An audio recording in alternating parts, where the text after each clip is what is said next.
रामदास। मैं मौजूद हूँ ग्राम सभा रामदास पट्टी में, जहाँ मेरे साथ प्रधानमंत्री के रूप में विनय कुमार मिश्रा जी मौजूद हैं। मैं इनसे जानना चाहूंगी कि अभी तक इन्होंने 3 सालों में अपनी ग्राम सभा में क्या क्या विकास कार्यों को अंजाम दिए हैं और आने वाले 2 साल के लिए क्या रूपरेखा तैयार की है ताकि इस ग्राम सभा का कायापलट हो सके।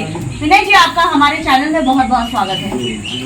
आपने अभी तक 2-3 सालों में अपने ग्राम सभा में क्या क्या विकास कार्य करवाए हैं? जी, हमारे यहाँ ग्राम सभा में मनरेगा योजना के तहत ग्राम सभा में नाला सफाई और रास्ते की मरम्मत, जी, रास्ते की मरम्मत और नए रास्ते चक्रों निर्माण कार्य किए हैं और तालाबों की सफाई हुई है, तालाबों की खुदाई हुई है, बंधा निर्माण हुआ है। और आवास कितने आवंटित हुए हैं?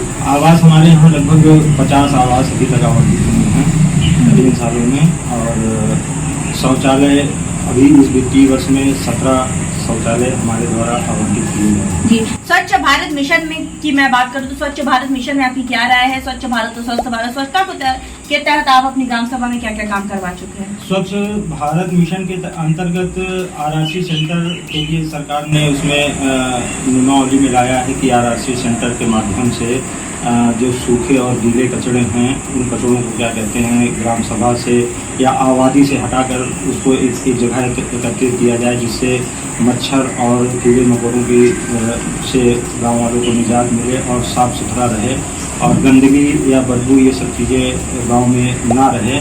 ओडीएफ प्लस में आपकी ग्राम सभा हो चुकी है?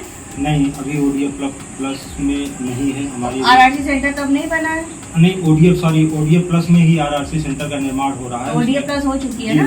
कूड़ा गाड़ी वगैरह आ चुका है? नहीं, अभी चूंकि आरआरसी सेंटर का निर्माण पूर्ण नहीं हुआ है कार्य, लगभग अभी उसमें टीने का कार्य बचा हुआ है, जिसके वजह से अभी रिक्शा गाड़ी नहीं लाया गया है कि जब वो आ जाए तो कार्य को रूप से स्टार्ट किया जाएगा। अगर मैं बात करूँ आपके यहाँ नाली की समस्या को लेकर, जब हम आपकी ग्राम सभा में सर्वे किए, बहुत सी जनता से मुखातिब हुए जिनका कहता कुछ जगह जैसे नाली की समस्या है, तो इसका निवारण आप कब तक करवा देंगे? नाली में समस्या नाली का ये है कि जहाँ जहाँ पे ऑलरेडी पहले से नालियाँ बनी हुई थी वहाँ पे अब जैसे हमारे यहाँ एक सफाई कर्मी होना निदान, चूँकि हमारे यहाँ की आबादी इतनी है तो वहाँ पर एक सफाई कर्मी की नियुक्ति या कायदे से तो 2 सफाई कर्मी की नियुक्ति होनी चाहिए, जिससे कि जो चौक नालियाँ हैं वो साफ हो सके। अब ग्राम सभा के लोगों को भी इसमें ध्यान देना चाहिए कि नालियों में कचरा पन्नी इन सब का प्रयोग ना करें। बताया भी जाता है, काफ़ी हद तक ग्राम सभा के लोग ध्यान भी देते हैं। तो जो आपको एक आध कहीं मिला भी होगा तो वहाँ पे चौकीस की स्थिति है, वहाँ पे कहीं भी जैसे ट्रैक्टर चला गया या लोडेड ट्राली चली गई तो पाइप फूट गई, जिसके कारण से चौक हो गया। तो हो सकता है 1-2 दिनों में कोई ट्रैक्टर ट्राली कहीं से गया हो, जिसकी वजह से चौकीस की वजह से वहाँ आपको समस्या दिखी हो। बाकी हमारे यहाँ स्वच्छ मिशन के अंतर्गत कार्य अच्छे चल रहे हैं, सोख्ता गड्ढे बनवाए जा रहे हैं।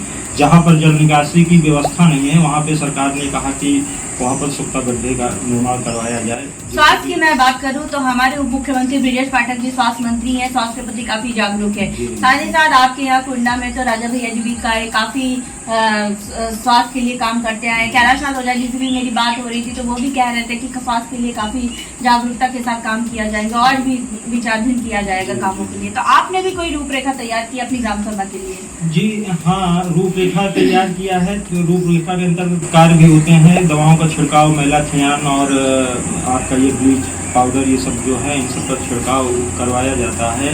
और थोड़ा स्वास्थ्य मंत्री जी के लिए कहेंगे कि ग्राम सभाओं के लिए एक और कोई ठोस निर्णय बना करके ठोस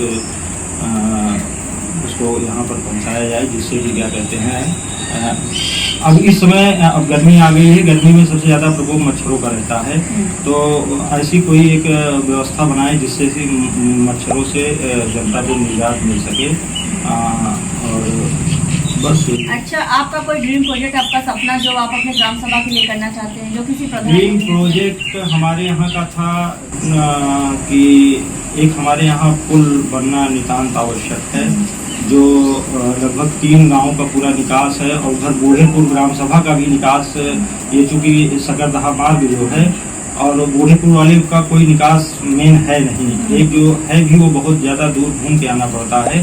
तो ये राइस मिल चौराहे से एक पुल नदी की ओर, ये जो बबलाही नदी है, इसमें एक पुल का निर्माण होना नितांत आवश्यक है। लोगों का मैं जब चुनाव लड़ा था तो लोगों ने हमसे उस पुल के बारे में जिक्र भी जी। करिए, तो हमने अपने संबंधित विधायक जी से भी कहा और विधायक जी ने भी आश्वासन दिया है कि वो पुल मतलब पुल का निर्माण आप जी, चाहते हैं, तो जी। इसके लिए और वहाँ पे लिखित मैंने दिया है। और एक चूंकि हमारे यहाँ चौपाल भी लगी हुई थी एसडीएम की, तो चौपाल में भी गांव सभा के लोगों ने एसडीएम को मौखिक तौर पर सारी जितनी कमियां थी या जो प्रॉब्लम्स थी उन्होंने बताया था। तो मौके पे जाके एसडीएम साहब देखे भी थे।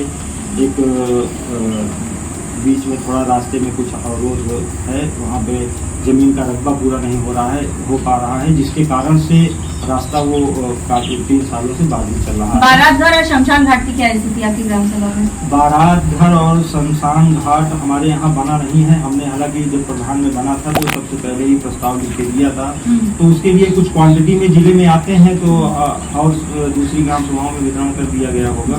अभी हमारे ग्राम सभा में वो चीज नहीं आई है और आना चाहिए, क्योंकि आबादी बढ़ रही है, जिसकी वजह से आपने लिखित आवेदन करी है।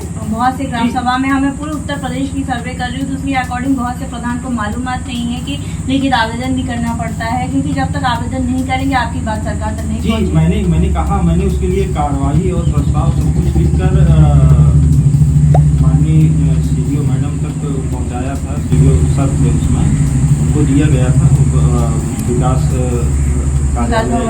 विकास कार्यालय आपका बिहार ब्लॉक से यहाँ से अनुमोदित करा करके आगे भेजा गया था। उसके बाद से प्रतिलिपि आपके पास है उसकी मौजूद? हमें व्हाट्सअप करिएगा, जल्दी इस पर काम किया जाएगा। आज से लेकर अभी तक आपके 2-2.5 साल में जो भी काम करवाना चाहते हैं लिखित आवेदन करके हमें भेजिएगा, जरूर उस पर काम किया जाएगा। हम लोग इसीलिए आए हुए हैं आपकी हमारे यहाँ समस्या मेन समस्या जो है वो जैसे जो पुराने रास्ते थे सब रास्तों को बंद कर दिया गया, ये हो गया, मतलब उल्टा सीधा सब हो गया है। तो इन सब चीज़ में थोड़ा राजस्व विभाग और श्रीमान डीएम साहब, माननीय डीएम साहब जी को इसको संज्ञान में लेते हुए जहाँ कहीं भी ऐसी दिक्कत हो, अगर रामदास पट्टी में कोई ऐसी समस्या मिलती है तो उस पर तत्काल रूप से एक्शन लें। हमारी माननीय सुरेश पाठक जी से यही अनुरोध है। बिल्कुल आपकी बात पहुँच रही है उनका। कोटेदार और लेखपाल कैसे आपकी ग्राम सभा में? जी, लेखपाल भी ठीक है। कोटेदार भी अपने सिस्टम, क्योंकि वो हमारे पूर्व में नहीं है, अलग पूर्व में है, तो कोटेदार अब जनता का कोई कंप्लेन हमारे पास नहीं है। कोटेदार हाँ, राशन कार्ड को लेकर क्या कहते हैं, क्योंकि हमारे यहाँ की आबादी जो है वो लगभग 95% SC OBC की आबादी है, और जो कार्ड पिछले 10 साल पहले बने थे तब से कोई नए कार्ड नहीं बनाए गए। तो कार्डों की आवश्यकता है लोगों में।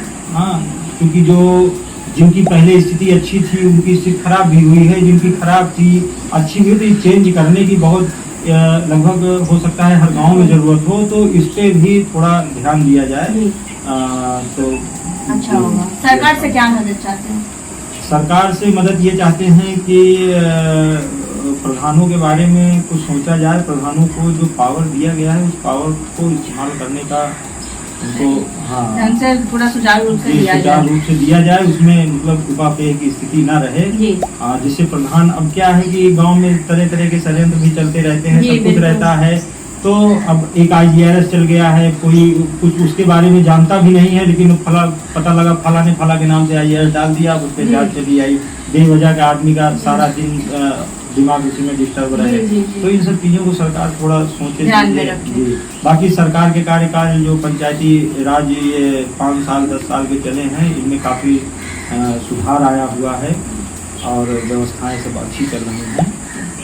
हमारे साथ प्रधानमंत्री मौजूद थे, जिनका साफ तौर पे कहना है कि इन्होंने अथक प्रयास किए ताकि इस ग्राम सभा को नंबर 1 ग्राम सभा बनाया जाए। जैसा कि इन्होंने साफ तौर पे कहा, इनका ड्रीम कोचिंग का सपना इस ग्राम सभा में एक पुल का निर्माण करना, जिस पर ये लोगों को आवागमन में सुविधा उपलब्ध हो सके। जब हम ग्राम सभा में सर्वे किए, बहुत सी जनता से मुखातिब हुए, जिनका कहना था बारात घर न होने पर जो गरीब तबके के लोग हैं उन्हें शादी ब्याह में समस्याएं हो रही है, साथ ही साथ नाली की भी समस्या है, जिस पर हमने आपसे वादा किया था गाँव की कहानी प्रधान की जुबानी आप तक ले आएंगे, प्रधान की समस्याओं से भी आपको रूबरू कराएंगे ताकि आप इनको वक्त दे। इनके पास अभी भी लगभग 2 साल का वक्त है, जैसे जैसे बजट आएगा अपने ग्राम के विकास के लिए वैसे वैसे काम कराएंगे। और हमें उम्मीद भी है प्रधानमंत्री जी, आप ग्रामवासी की समस्याओं को इसी तरह न केवल सुनेंगे, उसका निवारण भी करते रहेंगे। बिल्कुल करते सकते हैं और कोई भी ये नहीं कह सकता कि प्रधान जी के यहाँ गए थे, प्रधान जी ने हमको डांट के जी। भगा दिया जी। या हमको अपमानित कर वो तो दिया। हमें जनता से पता चला। हम स्वयं अपमानित हो गए हैं, लेकिन हमने कभी किसी के ऊपर उंगली हमने नहीं उठाया। गरीबों की हम मदद भी जी, करते हैं, बिल्कुल शादी करते ब्याह में हैं, मदद बिल्कुल, करते बिल्कुल, हैं, जी। मरनी करनी में मदद करते हैं, सारी चीजें हमें पता जी, चली। 3 सालों में हमने लगभग